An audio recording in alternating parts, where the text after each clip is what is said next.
Bismillahirrahmanirrahim. Assalamualaikum warahmatullahi ta'ala barakatuh.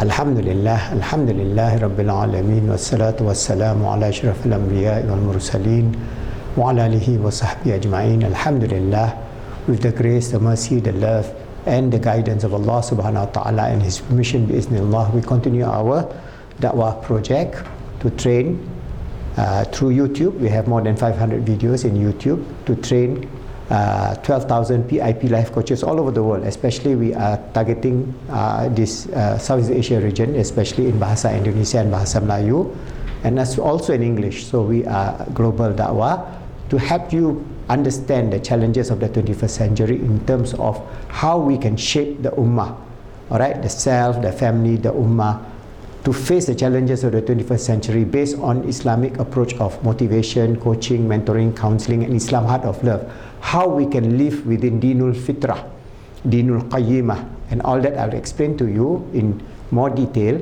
so that when we talk about the nature of our existence on this earth, in terms of ourself, our family, the ummah and society, this deen is a beautiful deen of purity, of love, of mercy, of compassion, of the Dinul Hanifah that we have to embrace.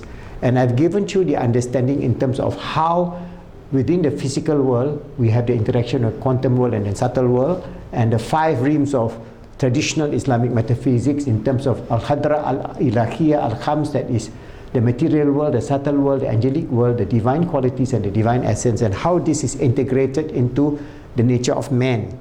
Alright, what is our nature in terms of our roh, our qalb, our mind, our akal and our body? So our roh is linked to the infinite, linked to the realm of the attributive aspect and the Zat aspect of Allah. The Zat aspect we are not going to discuss, as I say, this is beyond us. But within the understanding of our roh, Allah tells us that we have some knowledge, not absolute knowledge, but some knowledge for us to understand how we can practice this ability in terms of our Dinul Qayyimah.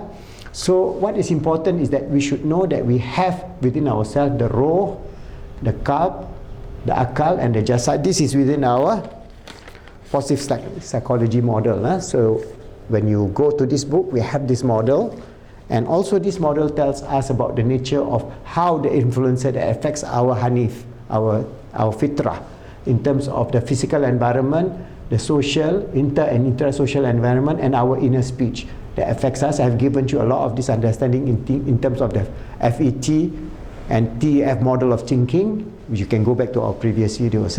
So now today I'm going to give you an understanding from the perspective of the Quran. What is the nature of Hanif and how we can understand what is the nature of Qayyim, and we can understand, so that inshallah this will strengthen our understanding of the integrative nature of our self in terms of the metaphysics and the tenets and the theology of Islam. So inshallah we recite the ayah, and then I give you the commentary from Abdullah Yusuf Ali, inshallah.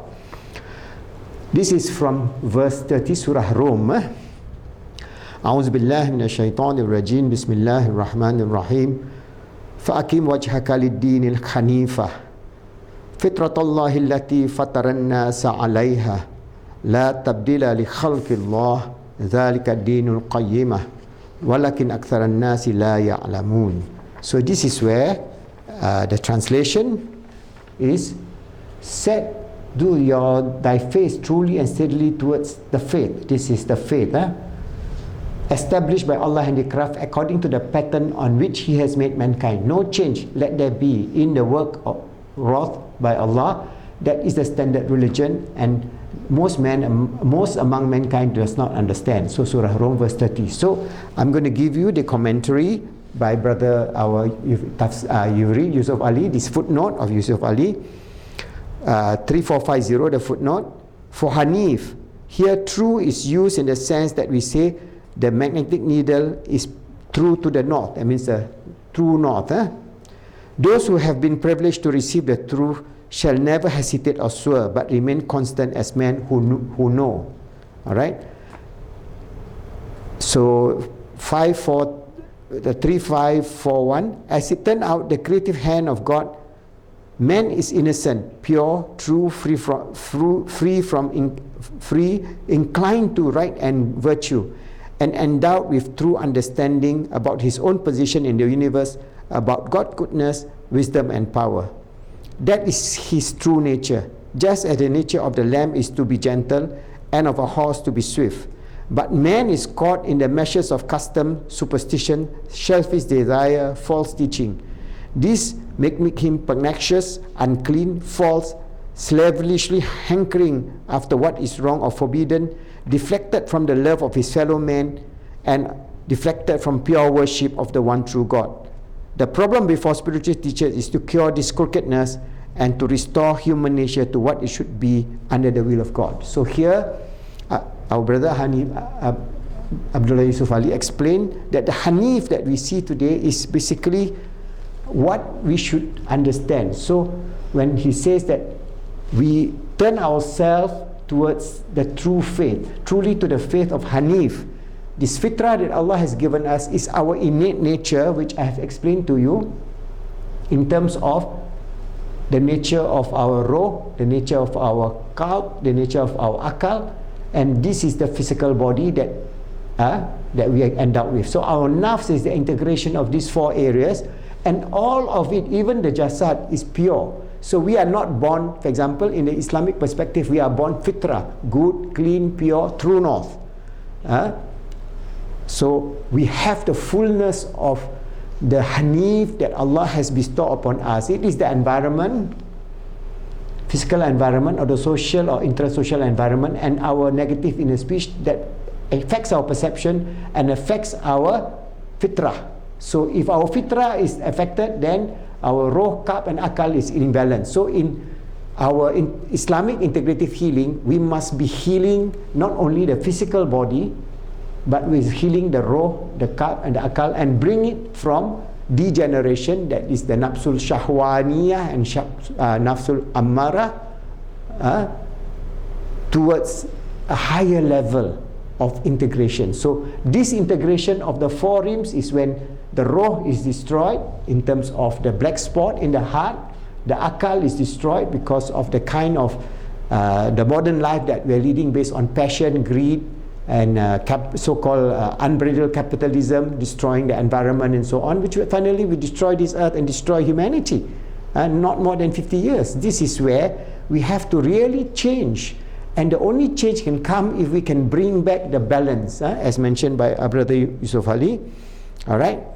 That the created hand of God, Allah subhanahu wa ta'ala, has created us as innocent, pure, true, free, inclined to right and virtue, and endowed with true understanding of our own position as the servant of Allah, as His steward, as His Khalifa on this earth.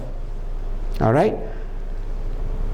And understand our position in the universe and about Allah's goodness, Allah's wisdom, and Allah's powers, Allah's love, mercy, compassion, and so on. That is our true nature. Just as in nature, he explained, a lamb will be a lamb, a horse will be a horse, a cat will be a cat. But human being is the steward, given this understanding of our true nature. And this is one part of this verse, Surah Rum, verse 30, that I hope we can be able to realize our journey towards the Hanif, maintaining our Hanif, our true north, maintaining our Iman, Islam, and Ihsan, maintaining our journey towards the realization of the fullness of the goodness, the love, the mercy of Allah, in which we can then live peacefully. And that is part of the whole idea of Islamic integrative healing, and is part of the whole idea of this book, Positive Islamic Psychology, a Transcendent Moral to Achieve Peace, Happiness, and Success in the 21st Century. So if we can do all that, inshallah, we'll reach a better understanding of being the Caliph of Allah, always striving to make ourselves good, helping others to be good, and making the world good, inshallah.